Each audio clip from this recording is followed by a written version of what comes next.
Since 2020, inflation hit a lot of people really hard. Prices skyrocketed, it seemed, on every essential item. Getting by got a lot harder. It became apparent to us that we had to get more creative with how to save money. Eating healthy on a low income can be really challenging. Making meals from scratch is the best way to do this. Today, I'll show you a few of the budget meals that I make to help keep our grocery budget low, but also it helps to feed my family with nourishing ingredients. Beans and rice are obvious staples for budget cooking, but I didn't just want to focus on those, as beans and rice can get quite boring if they're done all the time. For these budget meals, I am using what I already have in the house. These are items that I have bought on sale or clearance or have grown in our yard myself.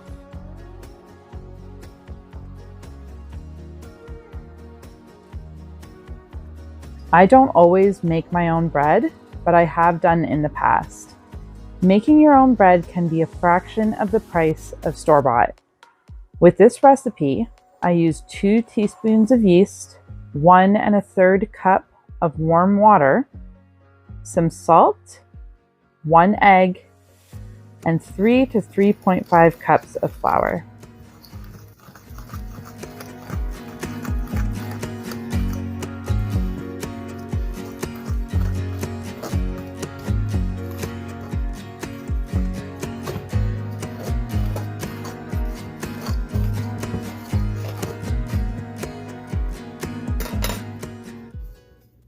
I'll knead the dough continuously, adding extra flour when needed to make it so it's not sticky anymore. I typically do all the kneading of my bread just in the bread bowl itself because it saves on cleanup time.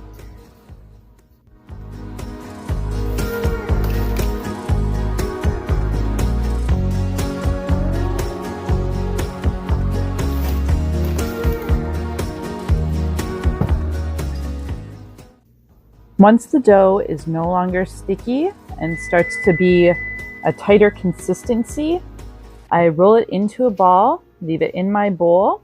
I'll cover it up and put it in a warm place to rise. After an hour of rising, I'll take my dough, I'll punch it down, and then I'll move it to a loaf pan where I will leave it to rise for another hour. I found this chicken at our local grocery store on a really good sale. Chicken is typically very expensive for us here. Chicken breasts, a pack of 4, are typically $20. So finding a good deal on chicken is pretty rare. So when I saw this, I grabbed a bunch. Today, I decided to take 1 package of these and make it into a soup. Soups can be super economical and can really save you a lot of money and go far. The soup that I'll make with this chicken will feed my family of 4 for 2 days, lunch and dinner. I'm prepping beans here for some other meals. I'm just going to start by getting a dry bean mixture soaking, and I'll leave it to soak overnight so that I can put it into meals throughout the week. Dried beans are incredibly cheap, so if you can use dried beans and cook them yourself, then that will save you a lot of money, but canned beans are also a great option. What I had on hand was a soup mix, so that is what I'm using today. Even though the recipes I use call for different kinds of beans, I use what I have in my pantry. So I had my chickens in a crock pot in water, cooking overnight with an onion, and it's made a really lovely broth. So I am going to strain the broth out and let my chicken cool down so I can take the chicken off the bone and make a soup.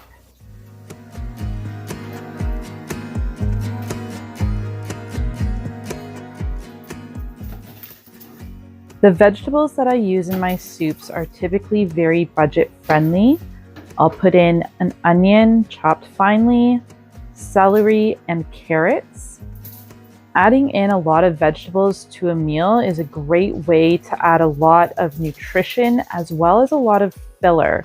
It helps to fill you up while giving you all the vitamins and minerals that your body might need.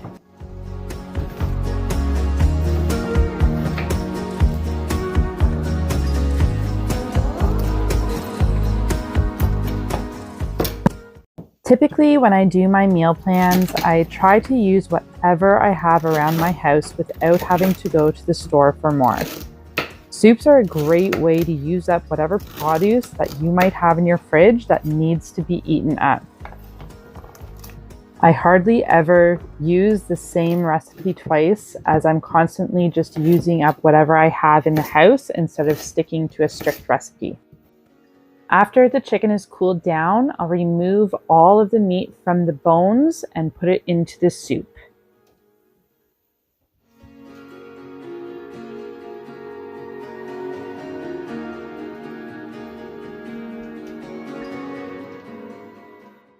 In this soup, I'll add salt, rosemary, and thyme. About a teaspoon or so each.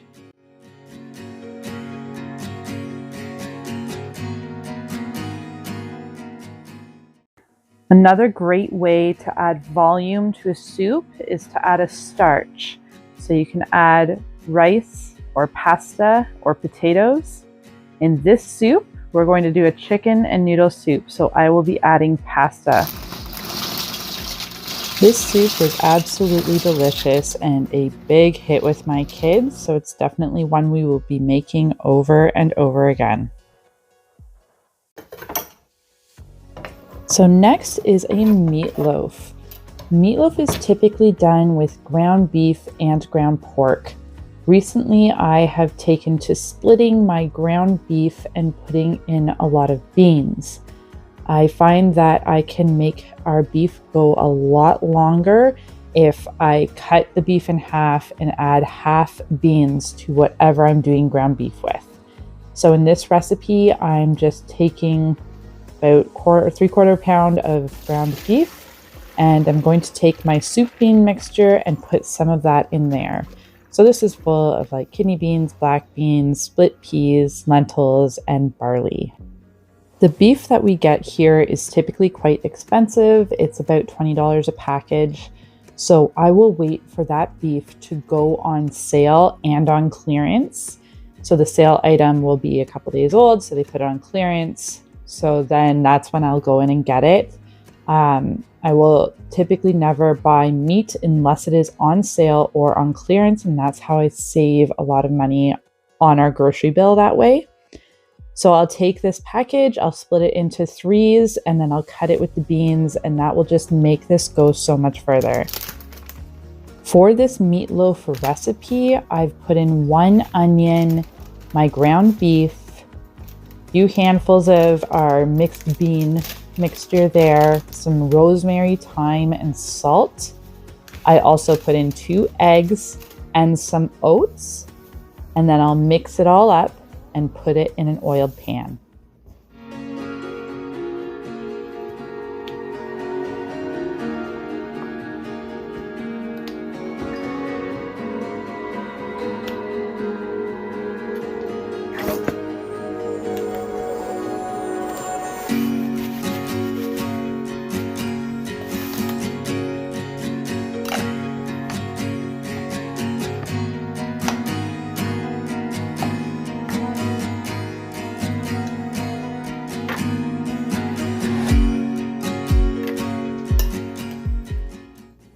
I then bake this in an oven at 350 for an hour for it to come out nice and brown. Next, I am doing a ham, bean, and rice soup or stew. This is from a bone-in ham that I cooked a few weeks ago. I got this on a really good sale at Thanksgiving, Canadian Thanksgiving. And I kept the bone with whatever ham was left on it so that I could make a really nice broth. So I've had this in filtered water and I've been having it on a low simmer for the majority of the day. Then I'm going to strain it out, strain that broth out, and then start our soup.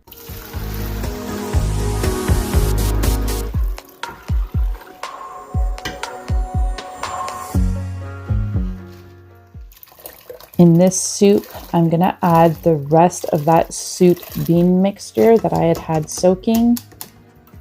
I'm going to chop up an onion, and I'm going to use that along with the celery and the carrot in this soup. Again, these are very cheap vegetables that add nutrition, add fiber, and add filling nutrients to a meal.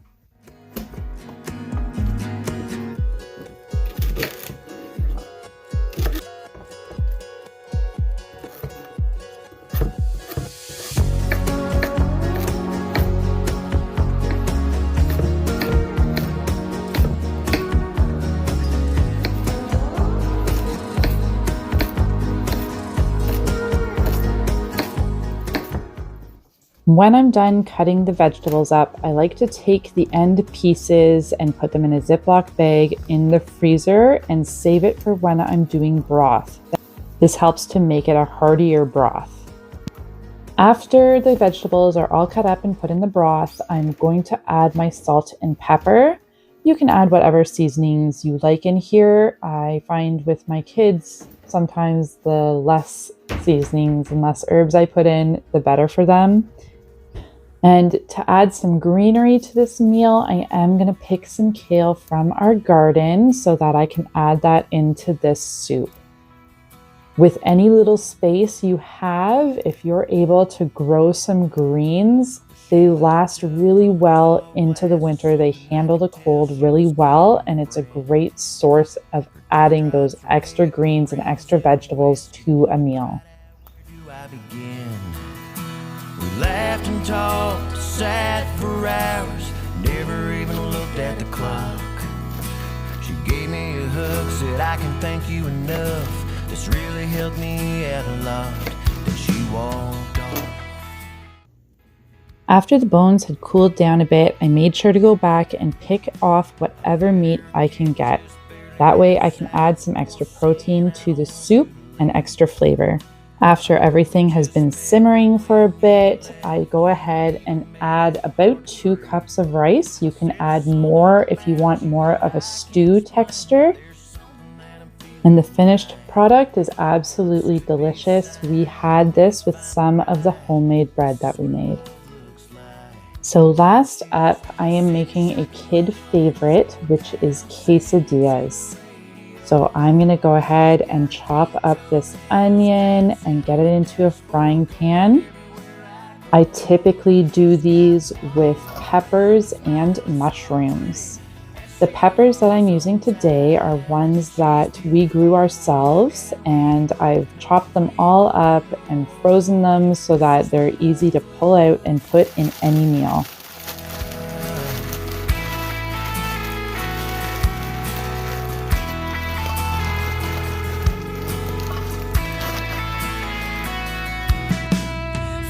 Years later, we're still going strong. I'm using red kidney beans in this recipe, but you can use whatever beans you like. These are beans that I bought dry and then I canned myself. So that's a lot more economical if you're able to do that, but any canned bean is also fine. Praying for sleep, 'cause this is what love looks like. And now she's sitting shotgun with the windows rolled down. In these quesadillas, I do a bit of a taco seasoning, so I add cumin and then I add chili powder. You can add whatever seasoning you like. This is one that we prefer. She holds on tight, it's beautiful, and we both know. Now she's sitting. So in a hot pan, I put our tortilla and then I put a little bit of the quesadilla mixture in there. I fold it over and fry it and then serve it up. All of these meals were quite inexpensive, especially if you're using some things that you already have or you're able to buy things on sale and on clearance. If you're looking for more ideas on budget meals and frugal living, please like and subscribe, and I'll see you all next time.